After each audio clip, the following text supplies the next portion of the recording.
ગોપાલ ઇટાલિયા 2015 થી વિવાદમાં જોવા મળે છે। 2015માં તત્કાલીન ગૃહમંત્રી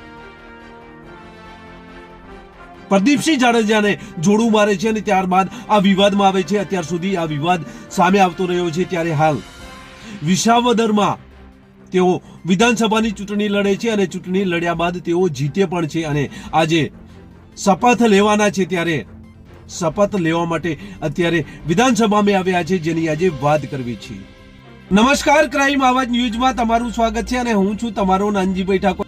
આમ આદમી પાર્ટીના ગોપાલ ઇટાલિયા માટે આજનો દિવસ ઐતિહાસિક દિવસ છે, કારણ કે આજના દિવસે તેમને વિધાનસભામાં જઈને ધારાસભ્યના શપથ લીધા છે। 2015 થી માંડીને અત્યાર સુધી વિવાદમાં રહેલા આ ગોપાલ ઇટાલિયા આજે ધારાસભ્યના શપથ લીધા છે અને શપથ લીધા બાદ મીડિયા સમક્ષ તેઓએ એક નિવેદન આપ્યું છે। આ નિવેદન સાંભળીએ ત્યારબાદ વધુ ચર્ચા કરીએ। આજે એક ઐતિહાસિક દિવસ છે। આજે ગુજરાતભરના લોકો આ ઐતિહાસિક ઘટનાક્રમને કુતૂહલતાથી, જિજ્ઞાસાથી અને ઉત્સુકતાથી જોઈ રહ્યા છે। જાણે કે ગુજરાતમાં બહુ મોટી ક્રાંતિ થઈ હોય, પરિવર્તન આવ્યું હોય, એટલા હરખ અને એટલી ઉર્જા સાથે ગુજરાતભરના લોકો આજના કાર્યક્રમને જોઈ રહ્યા છે। એટલા માટે આજનો દિવસ અત્યંત ઐતિહાસિક દિવસ છે।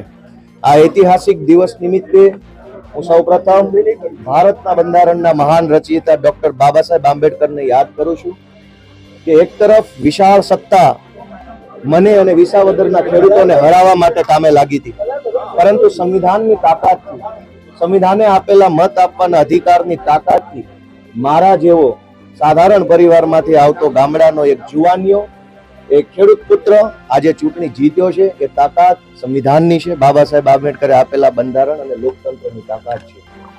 હું વિસાવદર, ભેસાણ અને જુનાગઢ ગ્રામ્ય મત વિસ્તારના ધારાસભ્ય તરીકે આજે શપથ લીધા છે, ત્યારે ગુજરાતના પનોતા પુત્ર, ધરતીપુત્ર, ખેડૂત પુત્ર, ખેડૂતોના મસીહા સ્વર્ગસ્થ કેશુબાપા પટેલને આજે હું યાદ કરું છું। કારણ કે ધારાસભ્ય બનવું એ અલગ વાત છે, પરંતુ કેશુબાપા જેવા, કુરજી બાપા જેવા, પોપટ બાપા જેવા અનેક એવા આગેવાનો જેણે વિસાવદર વિધાનસભાનું નેતૃત્વ કર્યું છે, રત્ના બાપા ઠુમર જેવા, એ બધાય સ્વર્ગસ્થ વડીલો જે હયાત છે, વડીલો, તમામ વડીલોને હું યાદ કરું છું, એમને નમન કરું છું અને એમણે ચિતરેલા ચીલા ઉપર, એમની કેડી ઉપર હું સારી રીતે ચાલી શકું, ગુજરાતના ખેડૂતો, ગુજરાતના ગામડાઓની સેવા કરી શકું, એ માટે હું આજે સંકલ્પબદ્ધ થયો છું। દોસ્તો, આજે આ શપથ વિધિ જે છે એ માત્ર એક ધારાસભ્ય તરીકેના શપથ નથી। આ શપથ લીધા છે ગુજરાતને ભ્રષ્ટાચારમાંથી મુક્ત કરાવવાના, ગુજરાતની અંદરથી તાનાશાહી હટાવવાના શપથ લીધા છે। ગુજરાતની આમ જનતા જેનું શોષણ થઈ રહ્યું છે, ક્યારેક પુલ તૂટે, ક્યારેક પેપર ફૂટે, ક્યારેક ડ્રગ્સ વેચનારા, દારૂ વેચનારા પોલીસ ઉપર કાર ચડાવી દે, ક્યારેક કોઈ નિર્દોષ દીકરીએ અસામાજિક તત્વોના ત્રાસથી આત્મહત્યા કરવી પડે, ક્યારેક વ્યાજ માફિયા કે ગુંડાઓના ત્રાસથી લોકોએ જીવન ટૂંકાવવું પડે।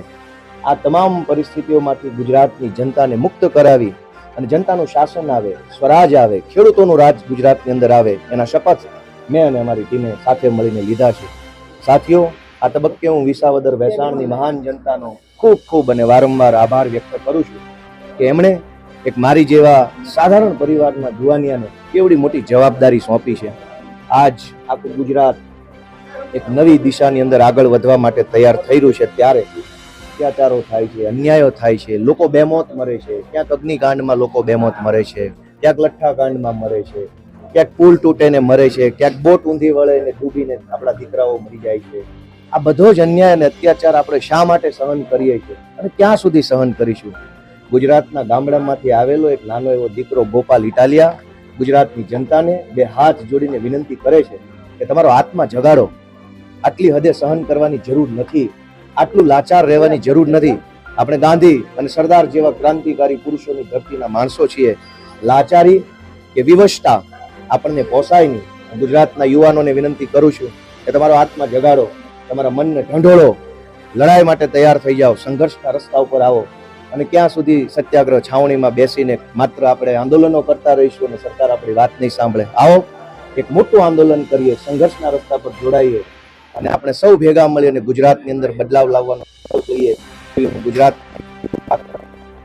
આ તબક્કે હું વિધાનસભાના માનનીય અધ્યક્ષશ્રીનો પણ ખૂબ ખૂબ આભાર વ્યક્ત કરું છું. એમણે મને આવકારીને મને શપથ લેવડાવ્યા છે અને ધારાસભ્ય તરીકેની જવાબદારી સોંપી છે. એ બદલ માનનીય અધ્યક્ષ શ્રી શંકરભાઈ ચૌધરી સાહેબનો પણ હું ખૂબ ખૂબ આભાર વ્યક્ત કરું છું. આ તબક્કે હું અમારા આમ આદમી પાર્ટીના નેતા અરવિંદ કેજરીવાલજી અને ગુજરાત પ્રદેશના અધ્યક્ષ માનનીય ઈશુદાનભાઈ ગઢવીના નેતૃત્વમાં કામ કરતા આમ આદમી પાર્ટીના એક ક્રાંતિકારી કાર્યકર્તાને હું નમન કરું છું.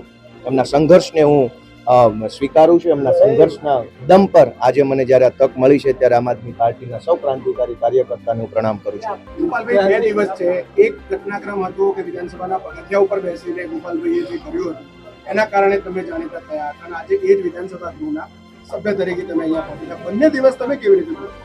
બંને ઐતિહાસિક દિવસ છે. એક સમય હતો જ્યારે ગુજરાતની વિધાનસભાની અંદરથી જે કાંઈ નિર્ણયો લેવાતા અને નિર્ણયો પ્રજા વિરોધી હોય, જનતાનું શોષણ કરનારા હોય, જનતા ઉપર દમન થાય એવા નિર્ણયો હોય, એના વિરોધમાં મેં મારા આંદોલનકારી સ્વભાવ તરીકે એક જમાનામાં વિરોધ નોંધાવેલો. આજે મને જનતાએ વિધાનસભાની અંદર બેસીને નિયમ અને નીતિ પ્રમાણે વિરોધ નોંધાવવાની જવાબદારી સોંપી છે. તો સડક ઉપરના વિરોધથી લઈ સદનની અંદર સુધીના વિરોધ સુધીની આ સફરની અંદર જનતાનો જે અભૂતપૂર્વ પ્રેમ મળ્યો છે, મારા કુટુંબ પરિવારનો પ્રેમ મળ્યો, મારા આમ આદમી પાર્ટીના કાર્યકર્તાની લાગણી મળી, એ બદલ હું મારી જાતને ભાગ્યશાળી માનું છું અને સૌનો આભાર વ્યક્ત કરું છું.